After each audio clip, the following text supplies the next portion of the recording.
Ai, que doideira! E o que você acha dos homens brasileiros, Narcisa? Ah, eu acho eles ótimos, inteligentes, interessantes. Eu amo, tem homem brasileiro lindo, né? Eles têm uma boa pegada, são sexys, são românticos, gostam das mulheres. É verdade, eu gosto dos homens brasileiros, eu amo. Você já namorou estrangeiros? Já, mas eu prefiro brasileiro. A sessão pegada, então, é importantíssima, né? É, tem a pegada, a carne, o cheiro. Eu acho que tem tudo e tem que ter. Então, gente, mais alguém perguntar? Não, pergunte assim, pergunte direito. Como é seu nome? Paulo. Narcisa? Narcisa? Sim. Oi. Boa noite. Você tá solteira? Não, tô namorando. O Guilherme? É. Ah. E ele é carioca? É carioca. Carioca é melhor de namorar? Não, não é melhor, é porque foi o que eu gostei.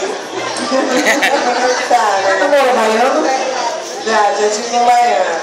Baiano é muito descarado, né? Baiano é ótimo também. Eu namorei em baiano quando eu era bem jovenzinha. Gente, Ele é um paraibano. eu já namorei um menino do Piauí. Lindo! É. Muito legal. E nos olhinhos azuis. É bom, né? É bom, variar. Verdade. Já também. Safadinha também. Eu fui namoradeira. Tem que ser. Quem mais quer perguntar, gente? Vamos esquentando. Bora conversar com a Narcisa. Ah, não acredito. Três vezes. Só. Mas não tô assim, não. Você não viu que é sem essa. Narcisa. Não, mas eu também ando de bicicleta. Mas é que mais de 3 eu não consigo fazer.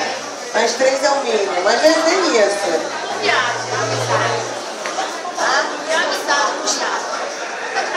Ah, o Biagi, ele vive lá, eu amo ele. Um ótimo cabeleireiro, um ótimo amigo. Ele adora as fotos, adora modelo, adora gente famosa. Fica louco, né? Narcisa. Queria fazer uma foto com a Doris, que é presidente da situação. Narcisa, boa noite. Tudo bom? Eu sou Rubens. Se por acaso viesse o Mulheres Ricas 3, você toparia novamente?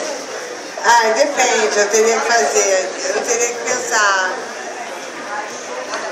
Ocupa muito tempo? Ocupa muito tempo. Você tem que ficar ligada nisso, pensando nas pautas, entendeu? Aí é uma pilha, porque a outra vai fazer essa pauta, daí você tem que fazer uma pauta melhor. Entendeu? Muita competição, é um pouco chato, é muito estressante. E entre o primeiro e o segundo, você Eu prefere gostei qual? mais do primeiro, muito melhor, mais divertido. O segundo achei meio boring. Então, gente, quem quer conversar, quem quer perguntar a Narcisa? Quem quer comprar livro, vou assinar os livros.